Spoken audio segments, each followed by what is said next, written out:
할렐루야. 오늘도 주 앞에 전심으로 예배하는 우리 성도님들의 삶에 주님의 은혜와 사랑이 가득하시기를 축복합니다. 여러분, 창세기 47장에 보면 애굽 왕 바로 앞에 야곱이 서게 됩니다. 대면하는 장면이 등장하죠. 바로 왕이 야곱에게 이런 질문해요. 당신은 나이가 어떻게 됩니까? 나이가 많아 보이니까 질문을 했겠죠. 이에 야곱은 제가 이 세상을 떠돌아다닌 횟수가 130년이 되었습니다라는 이야기를 합니다. 그러면서 뭐라고 말하냐면 제 조상들보다는 짧게 살았지만 고통스러운 삶이었습니다라는 이야기를 해요. 자, 왜 야곱은 나이를 묻는 왕에게 자신이 살아온 인생이 고통스러웠다는 이야기를 했을까? 여러분, 야곱의 삶을 한번 돌아봅니다. 야곱은 쌍둥이였어요. 다들 아시는 내용이죠. 쌍둥이였어요. 그런데 아주 간발의 차이로 장남이 되지 못합니다. 이스라엘 유대인들에게 있어서 장남은 매우 중요해요. 왜냐하면 장남이 받는 축복은 차남이 함부로 건드릴 수 없는 너무나 큰 것이었거든요. 근데 너무나 장자의 축복을 갖고 싶었던 이 야곱은 어머니와 짜고는 아버지를 속여서 장자의 축복을 가로챕니다. 그리고는 형으로부터 죽임을 당할 것이 두려워서 외삼촌 집으로 도망을 하지요. 자, 그곳에서 외삼촌의 둘째 딸 라헬에게 첫눈에 반해요. 그래서 그와 결혼하고 싶어서 죽도록 일을 하는 거예요. 열심히 일을 하면 이 라헬을 주겠다. 외삼촌이 약속을 했거든요. 그래서 7년 동안 열심히 일하고 첫날 결혼을 하고 첫날 밤을 보냈는데, 간밤에 빛이 없는 깜깜한 밤에 첫날 밤을 보냈죠. 다음날 아침에 눈을 떠보니까 못생긴 레아가 누워있는 거예요. 외삼촌에게 속았구나. 외삼촌에게 이야기를 했더니 우리 지방은 첫째보다 둘째가 먼저 결혼한 일 없어. 그러니까 또다시 일을 하렴. 또다시 라헬을 위해 열심히 일을 합니다. 그렇게 해서 결국 라헬과 결혼을 하지요. 근데 아무리 열심히 일을 해도요, 자신의 소유가 생겨나지 않아요. 다 외삼촌의 소유만 더 불어나죠. 그래서 이 야곱은 외삼촌을 속여서 재산을 가로치기 시작합니다. 그리고 결국 가족들과 함께 도망쳐 나오죠. 여러분, 지금 여기까지의 삶만 봐도 야곱은 참 힘든 삶이었다. 고통스러운 삶이었다. 내 삶에 뭔가 복을 얻기 위해서 그는 남을 속여야 되는 삶이었다는 것을 보게 돼요. 자, 이제 나이가 들어서 뭔가 좀 평온한 삶이 되었을까 싶을 때 그가 가장 사랑했던 아들, 11번째 아들 요셉을 잃게 돼요. 그 사랑하는 아들을 다른 사랑하는 아들들이 죽었다고 거짓말을 하고는 미디안 상인들에게 팔아버렸어요. 내 아들이 내 아들을 팔아버렸어요.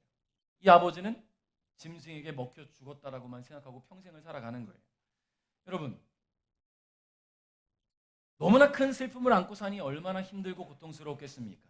그런데 그렇게 죽은 줄만 알았던 요셉이 애굽의 총리가 되어 있었어요. 즉 애굽의 권력 넘버 2가 되어 있었다는 것이죠.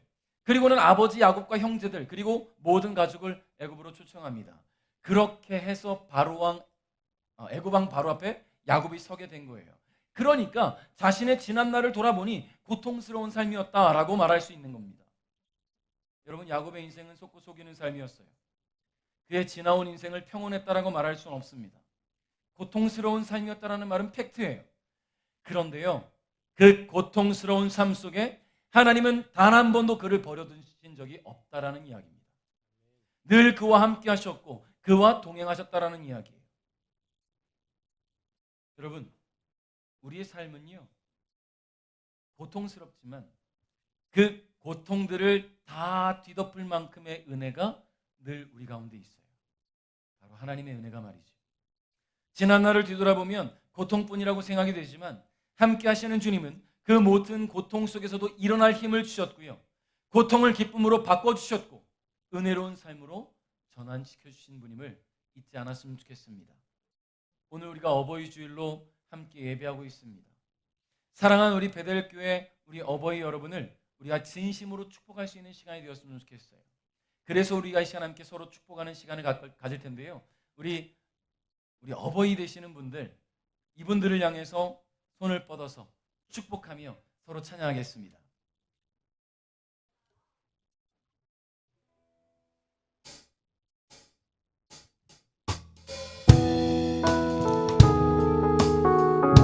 옆에 계신 분 손을 좀 잡아주시고 좀 등을 토닥거려 주시면서 찬양합니다. 하나님의 사랑이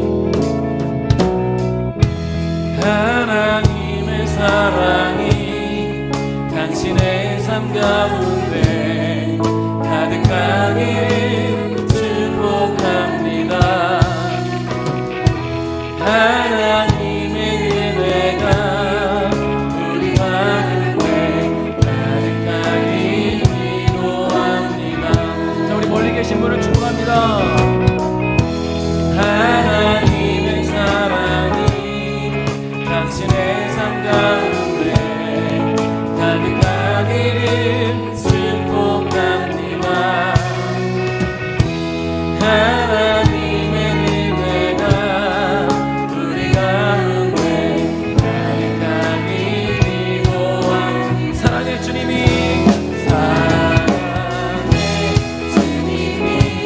날 사랑하시네. 내 모습 이대로 만드셨네. 사랑의 주님이 날 사랑하듯이 나도 널 사랑하며 섬기리. 할렐루야. 할렐루야. 우리 베들교회 모든 어버이 되시는 분들을 주님께서 오늘 강한 팔로 안아주시고 사랑으로 이끌어 가시기를 진심으로 축복합니다. 자, 오늘 우리는 그래서 우리 어버이분들 특히 우리 모두가 마찬가지지만 지나간 세월, 험난했던 세월, 고통스러웠던 세월들을 오늘 잠시 떠올려 보십시오. 물론 기억하고 싶지 않은 그런 시간들도 있을 거예요. 그럼에도 불구하고 한번 떠올려 보세요. 그리고 나서 주님이 그 모든 내 고통스러운 삶을 어떻게 전환시키셨는지를 기억하는 거예요. 반전의 하나님, 역전의 하나님께서 우리와 함께 하셨음을 우리는 잊지 않아야 될 줄 믿습니다. 지난 세월 힘들고 고통스러웠던 모든 기억들 주님의 은혜로 다 덧입혀지시기를 주님의 이름으로 축복합니다. 여러분, 고통도요, 환난도요, 다 우리 삶이에요. 내 거 아니라고 말할 수 없잖아요. 지나온 내 삶이고 역사잖아요. 그 삶에 하나님이 함께 하셨던 것도 하나님의 은혜라는 것을 잊지 않길 바랍니다. 자, 오늘 그래서 은혜를 기억하시고 소망을 바라보는 우리 베들교회 모든 어버이 되시기를 주님의 이름으로 축복합니다. 자, 오늘 우리는 이 본문 말씀을 통해서 어렵고 힘들었던 시간, 고통의 세월을 지내오면서도 사랑하는 자녀들을 위해 묵묵히 그 시간들을 이겨내신 우리 아버님, 어머님들 그 마음을 기억하면서 늘 새 힘을 주시고 은혜를 베풀어 주시는 하나님의 그 크신 사랑을 함께 묵상하는 시간 갖고자 합니다. 여러분, 오늘 말씀 너무나 잘 아는 말씀이에요. 탕자의 비유로 알려진 말씀이죠. 이 말씀은 아버지의 존재에 대해서 다시 한번 묵상하게 해주죠. 우리 오늘 이 본문을 통해서 집 나간 탕자 또는 집 안에 있던 또 다른 탕자에 대해서 더 많이 생각해 볼 수가 있어요. 오늘 우리는 이 두 명의 탕자를 둔 아버지, 이 아버지에게 보다 더 많이 집중해 볼 건데요. 하나도 아니고 둘씩이나 아버지를 생각하는 마음이라고는 눈꼽만치도 없는 이런 아들들을 둔 아버지. 우리는 이 아버지의 모습을 통해서 지금의 우리를 이 시간 이 자리까지 인도해 오신 우리 부모님들, 여러분 잘 성장할 수 있도록 키워주시고 사랑으로 양육해 주신 우리 부모님들, 또 그 부모님들을 통해서 하나님은 어떤 분이셨는가, 내 삶에 어떤 분이셨는가를 함께 묵상하고자 합니다. 자, 오늘 본문에는 이 아버지의 존재를 아주 빛나게 해준 한 사람이 있습니다. 아버지의 존재를 빛나게 해준 사람, 누구예요? 누굽니까? 탕자지요. 이 탕자가 있기 때문에 지금 이 아버지에게 더 집중할 수가 있는 거예요. 작은 아들입니다. 이 아들은 어떤 마음을 품고 있었을까? 성경 말씀에 기록되어 있는 이야기 속에 이 너머에 그 마음엔 도대체 어떤 마음이 있었을까? 무슨 생각을 가지고 있었길래 그는 탕자가 될 수밖에 없었는가를 좀 보려고 합니다. 이런 마음을 갖고 있지 않았을까? 나 좀 내버려 두세요. 내 마음대로 살고 싶어요. 간섭 없는 곳에서 내가 원하는 삶을 살고 싶어요. 여러분, 작은 아들은요, 한시라도 빨리 아버지 그늘을 떠나고 싶었어요.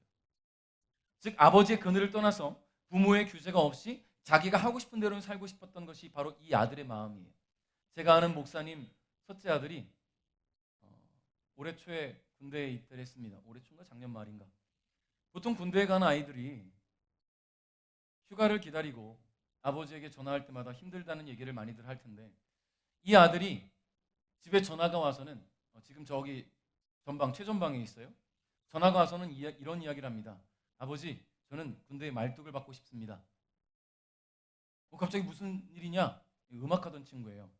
실용음악 드럼을 전공하던 친구인데 갑자기 군대에 말뚝을 받겠대요. 무슨 일이냐 그랬더니 이렇게 쉽게 돈 버는 곳이 없습니다. 시키는 것만 잘하면 돈을 줍니다. 너무 좋다는 거예요. 아침에 일어나서 밥 먹고 점호하고 훈련하고 저녁 때 되면 저녁 먹고 나서 요즘은 또 핸드폰 갖고 다니잖아요. 군대에서도. 저녁 6시 이후로는 몇 시간 동안 자기 전까지 핸드폰에 누가 터치하는 사람이 없는 거예요. 요즘은요, 모든 부대가 다 그렇진 않겠지만 그 부대는 이등병이 게임만 잘해도 고참들의 사랑을 받는답니다. 같이 게임한대요. 제가 군대 있을 땐 축구나 농구를 잘해야 사랑받았는데 요즘은 게임만 잘해도 사랑을 받는데요. 그러니까 너무 편한 거야. 간부가 되면 더 월급도 많이 받을 수 있고 편하게 생활할 수 있다고 생각을 했다라는 거죠. 부모의 그늘, 부모의 규제가 없는 삶이라는 거예요. 좋다 이거죠. 여러분, 오늘 이 작은 아들이 바로 그런 마음이었어요. 12절 상반절에 보니까요. 같이 읽어봅시다. 시작.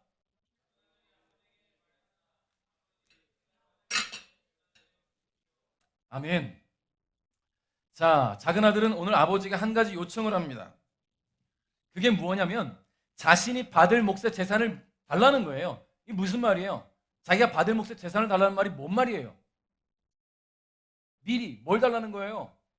유산을 달라는 거잖아요. 여러분, 유산이 뭐예요? 아버지가 돌아가시면 그때 증여받는 재산이 유산이잖아요. 근데 아버지가 버젓이 그것도 건강하게 살아 계신데 자신이 받아야 될 유산을 미리 땡겨받겠다는 거예요. 여러분, 12절에서 재산이라고 번역된 단어가 우시아스라는 헬라어 단어를 쓰고 있는데요. 본질이라는 의미로도 사용됩니다. 본질.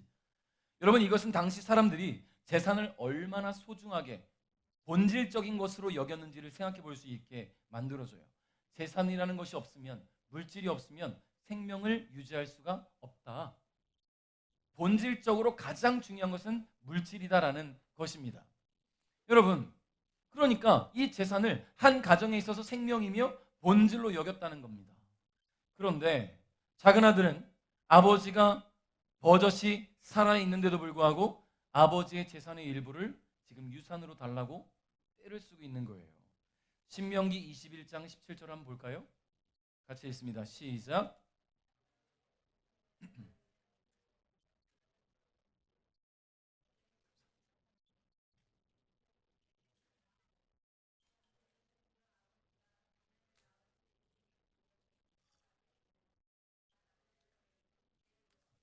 아멘. 자, 무슨 말입니까? 첫째 아들은 유산을 상속받을 때 두 몫을 줘야 된다고 이야기해요. 정말 아들이 둘이면 그것을 3등분을 해서 첫째에게는 두 몫을 주고 작은 아들에게는 한 사람의 몫을 줘야 된다는 것이죠. 여러분, 그런데 이 유산을 받는 것도 아버지가 죽었을 경우에, 돌아가셨을 경우에 해당되는 거예요. 살아있을 때 유산을 땡겨받으려면 이 학자들이 추정하는 바에 의하면 한 9분의 1 정도를 받을 수 있다고 이야기해요. 재산의 9분의 1 정도.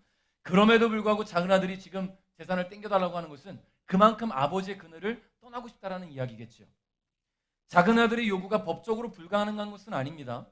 그런데 그 마음에는 한시라도 빨리 아버지를 떠나서 규제가 없는 삶을 마음껏 살아보려는 일탈의 의도가 담겨 있었다는 것이죠.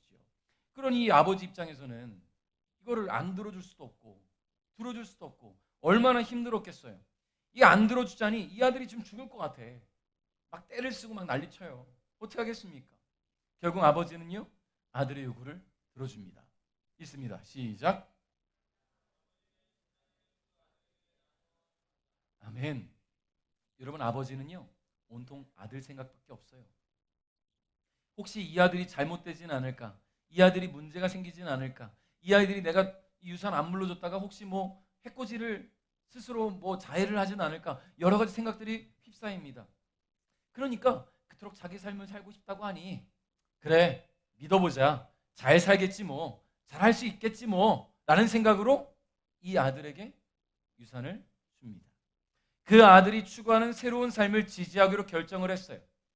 여러분 부모 자식 이기는 부모 없다고 이야기하잖아요. 왜 그럴까요?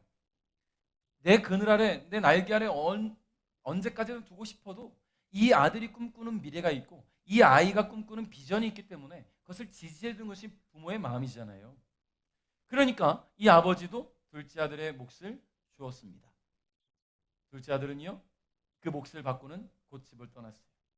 외국에 나갔어요. 자기가 하고 싶은 대로 삽니다.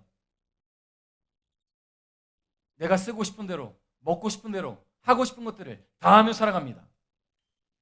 제가 성인이 되고 스스로 돈을 벌 수 있는 나이가 되었을 때 가장 기뻤던 것이 뭔지 아십니까?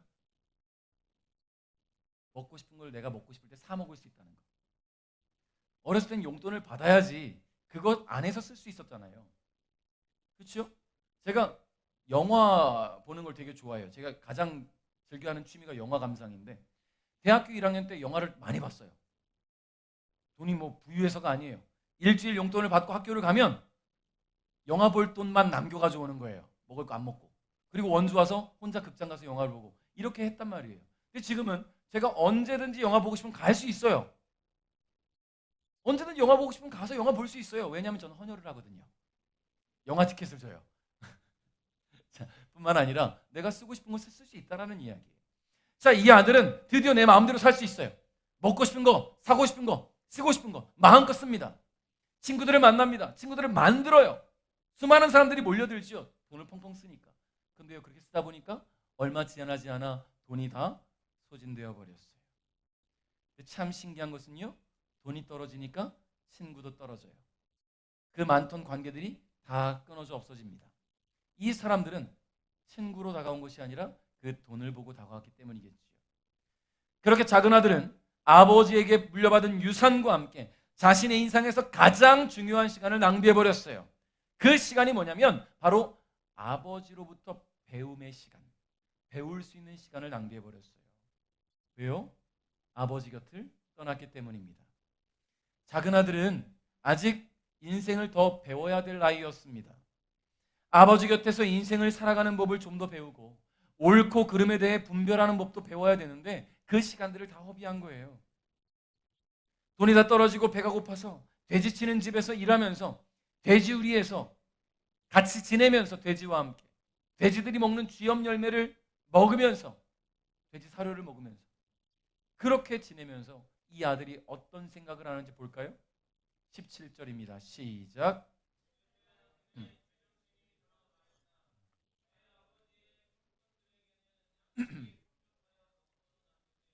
나는 여기서 굶어 죽는구나. 아멘. 여러분, 작은 아들이 이 독백만 봐도 그 아버지가 상당한 재력가라는 걸 알 수 있겠죠. 품꾼도 많은데 그 품꾼들이, 그러니까 종들이, 하인들이 먹고도 남을 만큼의 양식들이 있다. 이 아버지가 자신의 선친을 통해 재력가가 되었는지 자수성가해서 재력가가 되었는지는 알 수 없어요.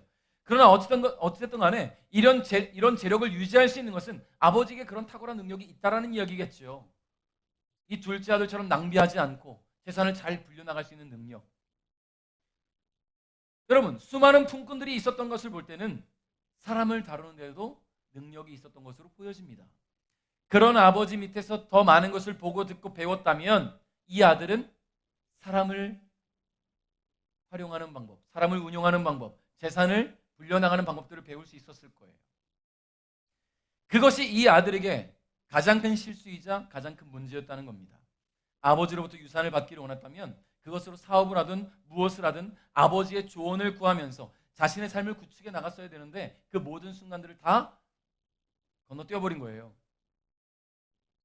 그러니까 그는 망해버린 거죠. 작은 아들은요, 오늘날 눈앞에 보이는 좋은 것만을 따르는 우리 성도들의 모습을 대변해주고 있습니다. 자유로운 신앙생활을 원하죠. 봉사와 헌신보다는 편하게 신앙생활하는 것을 더 꿈꿉니다. 이 교회 저 교회 또 떠돌아다니는 사람들도 참 많아요. 그러면서 골라듣는 말씀, 나에게 좀 유익한 말씀, 내가 좀 재밌다고 느껴지는 그런 말씀들만 꼭 집어 듣길 원합니다. 그러다 보면 좋은 이야기만 하는 곳에서 잘못 정착하고 때에 따라서 잘못된 신앙관이 바뀔 수도 있어요. 여러분, 과연 그것이 우리에게 바른 신앙의 성장을 이루어 줄까요? 아니에요. 하나님은 언제나 우리가 건강에 성장하기 위해서 좋은 말씀뿐만 아니라 우리를 때리시고 따끔하게 매를 드시는 말씀도 언제든지 주시는 분이라는 거예요. 그래야 건강에 성장할 수 있다는 것이죠. 그러니까 뭘 제대로 배우고 익히기도 전에 귀에 듣기 좋은 말씀만 찾아다닌다면 바르게 성장할 타이밍을 놓칠 수밖에 없어요. 편안하게 신앙생활할 수 있는 곳에 그런 곳만 찾아다닌다면 그냥 대접받기를 원하죠. 다 떠먹여주기를 원하는 그런 아이 수준의 신앙에서 벗어날 수가 없다라는 이야기예요. 성도 여러분, 오늘 이 작은 아들의 모습을 통해서 깊이 깨닫는 바가 있으시기를 주님의 이름으로 축복합니다. 하나님의 임재가 있는 교회에서 말씀을 듣고 배우고 그 안에서 섬기며 헌신하며 봉사하면서 함께 성장해 갈 수 있는, 그렇게 하나님의 임재를 함께 경험해 갈 수 있는 우리 베델가족 여러분 될 수 있기를 주님의 이름으로 축복합니다. 자, 그러면 아버지 곁을 지켰던 큰아들을 한번 돌아볼게요. 작은 아들이 떠나고 매일 그 작은 아들을 기다리는 아버지를 지켜보는 큰아들의 속마음은 어땠을까? 이랬을 것 같아요. 나는 안 보이세요? 아버지, 나는 안 보이세요? 여러분, 쥐염 열매로 배를 채우던 이 집 나간 동생이 집으로 돌아왔습니다. 그리고 아버지는 그 아들을 너무너무나 반갑게 맞아들이면서 이 아들을 위해 잔치를 베풀어줬어요. 근데 이 시간에 밭에서 일하고 돌아오던 큰아들이 그 소식을 듣게 됩니다. 그러면 기뻐해야죠. 내 동생이 돌아왔구나, 내 사랑하는 동생이 돌아왔구나 해야 되는데 뭐라고? 그 자식이 돌아왔어? 내 아빠가 잔치를 벌여줬어? 격분하고 있는 거예요. 자, 28절 상반절 시작. 아멘. 자, 큰아들은 화가 나서 집에 들어가려 하지 않았습니다. 화가 났어요. 왜 화가 났습니까? 작은 아들이 돌아온 것, 그건 문제가 되지 않아요. 아니 뭐 지멋대로 살다가 망해서 돌아왔겠구나 할 수 있어요. 근데 그 아들을 위해 아버지가 잔치를 벌여준 게 지금 화가 난 포인트예요. 여러분, 큰아들은 말 그대로 장남이에요. 아버지에게 있어서는 꿈이며 소망이며 기대할 다음 세대가 바로 장남이에요. 그런 아버지의 마음과는 다르게 큰아들은 장남답지 못했습니다. 28절에 화가 나서라고 번역된 헬라어 오르기스테라는 단어를 쓰는데요. 이 단어의 원형인 오르기조라는 단어의 뜻이 뭐냐면요, 식물과 열매 속에 있는 즙이 꽉 차오른 상태를 말해요. 꽉 차올랐으면 어떻습니까? 톡 건드리면 터져버리는 거예요. 그러니까 분노가 여기까지 차버린 거예요. 찼다라는 것은 무슨 말입니까? 그동안 쌓이고 있었다라는 이야기예요. 언제부터요? 작은 아들이 나가고 나서. 작은 아들이 나간 것 때문에 화가 나는 게 아니라 그 작은 아들을 매일매일 기다리면서 나를 돌아보지 않는 아버지에게 화가 나기 시작한 거예요. 쌓이기 시작하는 거예요. 아버지 나는 안 보입니까? 아버지를 열심히 일하고 있는 나는 보이지도 않아요? 작은 아들만 아들이에요? 이게 이 아들의 마음이라는 거예요. 여러분, 일시적으로 폭발한 게 아닙니다. 쌓여왔다라는 이야기입니다. 그리고 그렇게 쌓여있던 분노가 동생이 돌아온 시점에서 폭발했다는 것이죠. 여러분, 생각해보면 큰아들의 마음도 이해가 가요. 어느 날 뜬금없이 동생이 아버지에게 유산을 달라고 하질 않나. 아버지는 또 그 말을 듣고 유산을 주지를 않나. 그렇게 줘놓고서는 떠난 아들을 매일매일 나가서 기다리지를 않나. 심지어 돈을 다 낭비하고 거렁뱅이가 돼서 돌아온 이 아들을 기쁨으로 맞아주고 잔치까지 벌어주질 않나. 큰아들이 화가 날 법도 합니다. 29절부터 30절에 보니까요, 큰아들이 얼마나 화가 나 있었는지를 잘 표현해주고 있어요. 제가 읽어드릴게요. 큰아들은 아버지에게 말했다. 보십시오, 저는 수년 동안 아버지를 섬겨왔습니다. 그리고 한 번도 아버지의 명을 어기지 않았습니다. 그런데 아버지께서는 한 번도 저를 위해서 친구들과 즐기라고 염소 새끼 한 마리 주신 일이 없습니다. 그런데 창녀들과 함께 아버지 산을 다 써버린 그 아들이 집에 들어오니까 아버지는 그를 위해 살찐 송아지를 잡으셨습니다. 여러분, 큰아들은 아버지를 향해서 이렇게 분노를 표현하고 있어요. 한글 성경에서 아버지의 재산을 다 써버린 아들이라는 표현을 쓰는데요, 헬라어 원어에서는 당신의 이 아들이라는 표현을 써요. 당신의 이 아들. 큰아들은 아버지에 대해서 오래전부터 감정이 좋지 않았다라는 이야기예요. 그 기점이 언제라고요? 작은 아들이 떠났을 때부터. 근데 여기서 우리는 좀 이상한 점을 발견할 수 있죠.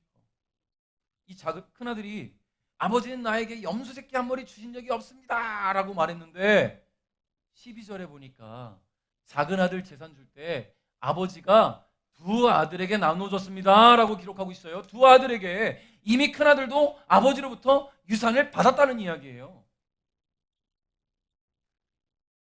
큰아들은 아버지에게 받은 유산으로 자기 친구들과 즐거운 시간을 보낼 수 있어요. 얼마든지 먹고 즐길 수 있고요. 시간을 보낼 수 있고요. 밭일 하다가 힘들면 친구들과 놀러 갈 수 있어요. 그러면 나에게도 유산을 주신 아버지가 그 작은 아들 떠나가지고 돌아오자는 그 작은 아들을 기다리는 그 아버지를 바라볼 때 안쓰러워야죠. 우리 아버지가 얼마나 힘드실까? 아버지의 마음을 돌아봐야죠. 아버지가 지금 얼마나 마음이 힘드냐면 큰아들에게도 유산을 남겨주고 이 지금 상당한 재력가가 될 때까지 재산을 잘 불려오신 분이 그 모든 것들을 아무것도 할 수 없는 거예요. 큰아들에게 다 맡겨버린 거예요. 사람을 운영하지 못해요. 그냥 작은 아들만 기다리고 있어요. 그러면 큰아들은 아버지가 나에게 맡겨주신 이 가업과 나에게 주신 이 유산으로 잘 활용하고 더 불려나가고 아버지를 좀 돌아보면서 아버지가 좀 힘들진 않을까 그 마음을 위로하면서 그렇게 가야죠. 그런데 이 큰아들은 집안에 있던 탕자가 되어버렸습니다. 여러분, 이 큰아들의 모습이요 바로 바리새인들과 율법학자들의 모습과 같아요.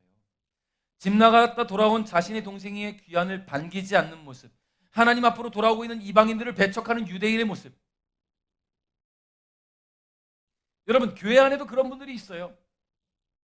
내 신앙의 영역들을 누군가에게 침범당하지 않기 원하는 그런 사람들도 있더라고요. 그래서 교회에 새 가족이 오면 경계의 눈으로 바라보고 마음을 오픈하지 않아요. 우리 베들교회는 그런 분이 없어서 참 감사하죠. 한 분이라도 더 오면 감사하죠. 근데 그런 신앙생활하는 분들이 있다라는 거예요. 묵은 닭처럼, 노개처럼 누구를 어떻게 공격할까를 찾는 그런 사람들이 어떤 교회들에게는 있어요. 여러분, 교만하고 이기적인 모습의 성도들의 모습, 혹시 나의 모습은 아닌지 나도 돌아봐야 될 줄 믿습니다. 여러분, 기억하십시오. 아버지는 작은 아들을 위해 잔치를 베푸셨어요. 작은 아들을 끊임없이 기다렸습니다. 하나님은 이런 분이에요. 그러면 그런 하나님을 믿는 나는 하나님의 사랑이 나에게도 늘 머물러 있다는 것 알면서 집 나간 영혼이 돌아오기를 기다리시는 그 하나님 마음을 함께 공감할 수 있는 그런 신앙인이 되어야 될 줄 믿습니다. 그런 하나님의 자녀가 되어야 될 줄 믿습니다. 아버지 뜻에 순종하며 따를 수 있는 저 여러분이 되어야 될 줄 믿습니다. 자, 그렇다면 이 두 못난 아들을 둔 아버지는 어떤 마음이었을까? 이거 하나예요. 사랑한다 아들아. 사랑한다 아들아. 작은 아들이 떠날 때에도 그런 불효막심한 녀석을 위해 기꺼이 유산을 나눠주었고 그가 떠난 것을 바라보면서 언제든 돌아올 날을 기다리고 있던 아버지. 작은 아들이 돌아오는 것을 저 멀리서 보고는 여러분 어떻게 알아보겠습니까? 멀리서 돌아오는 모습은 거렁뱅이의 모습이었는데 그 모습을 보고도 내 아들이구나 하고 알아보고 쫓아간 아버지의 모습. 입 맞추고 사랑한다고 말하는 아버지. 그 냄새나는 더러운 돼지우리에서 같이 뒹굴던 이 아들이 돌아왔는데요. 안아줘요. 뽀뽀해줘요. 그게 이 아버지예요. 준 돈 다 날리고 거짓골이 돌아와는 이 아들. 패셔도 저 패도 모자를 파네. 새 옷 입히고 씻기고 반대로 됐네요. 씻기고 새 옷 입히고 새 옷 입히고 씻겼으면 큰일 날 뻔했네요. 씻기고 새 옷 입히고 잔치 벌여주고 말이죠. 그것뿐입니까? 작은 아들이 그렇게 작은 아들 떠나보내고 든든한 큰 아들을 의지하면서 좀 하루하루 버텼는데 큰 아들 한다는 소리가 왜 나를 위해서는 염소 새끼 한 마리 준 적이 없습니까? 믿는 도끼에 발등 찍히고 있는 거예요 지금. 큰 아들이 말을 하고 있지 않으니까 큰 아들은 나에게 참 든든한 아들이었어 이 생각만 하고 있었는데 지금 작은 아들 돌아오자마자 한다는 소리가 아버지는 나를 사랑하지 않아요. 아버지는 나를 돌아보지 않아요. 나는 보이지도 않는가 봐요. 이딴 소리 하고 있어요 지금. 그동안 이 아버지가 버틸 수 있었던 것은 큰 아들이 있었기 때문인데 큰 아들이 든든하게 위로가 되어주는 그만큼 장성한 아들이 됐기 때문에 아버지는 다른 거 다 내팽개치고 작은 아들 기다릴 수 있었던 거 아닙니까? 근데 그 큰 아들이 아버지의 뒤통수를 쳐요. 그럼에도 불구하고 그 아들을 사랑으로 덮어줍니다. 그게 아버지예요. 아버지의 마음은요, 그저 아들들을 향한 사랑밖에 없었습니다. 사랑한다 아들들아. 이 마음 하나로 집 나간 아들을 기다렸고 곁을 지키던 아들을 돌아봤던 아버지였어요. 사랑하는 성도 여러분, 아버지는 이런 분입니다. 오늘 본문에 등장하는 이런 아버지, 바로 저와 여러분의 아버지 아닐까요? 바로 우리 하나님 아버지가 아닙니까? 사랑하는 자식을 위해 온 삶을 던져오신 그 아버지, 우리 하나님 아버지입니다. 말로 표현할 수 없는 아버지의 사랑, 그 무엇으로도 갚을 수 없는 그 사랑이 바로 아버지의 사랑이라는 것을 여러분 기억하시길 바랍니다. 오늘 하나님 아버지께서 우리에게 그런 아버지가 되어주셨음을 기억하시기 바랍니다.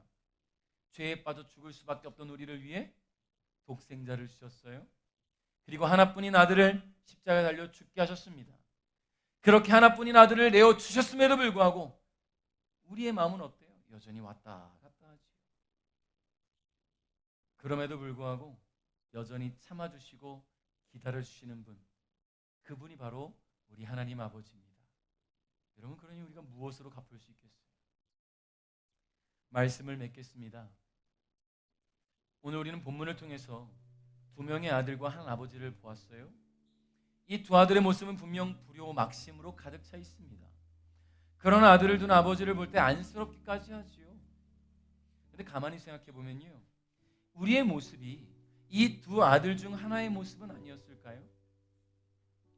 우리 아버지가 오늘 본문에 등장하는 두 명의 탕자를 둔 사랑과 희생의 아버지가 아닐까요? 여러분, 그 무엇으로도 갚을 수 없는 은혜가 있습니다. 여러분, 부모님의 은혜예요. 이미 부모님을 떠나보내신 분들 기억해 보세요. 그분들의 사랑이 얼마나, 그 은혜가 얼마나 컸는지.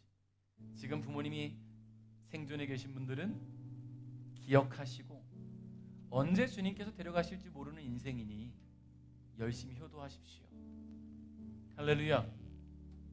온 삶을 내던지신 그 희생과 은혜가 없었다면 저와 여러분이 지금 이렇게 인생을 살아갈 수가 없다는 것 기억하시기 바랍니다. 여러분, 그 무엇으로도 갚을 수 없는 사랑이 있어요. 바로 하나님의 사랑이지요.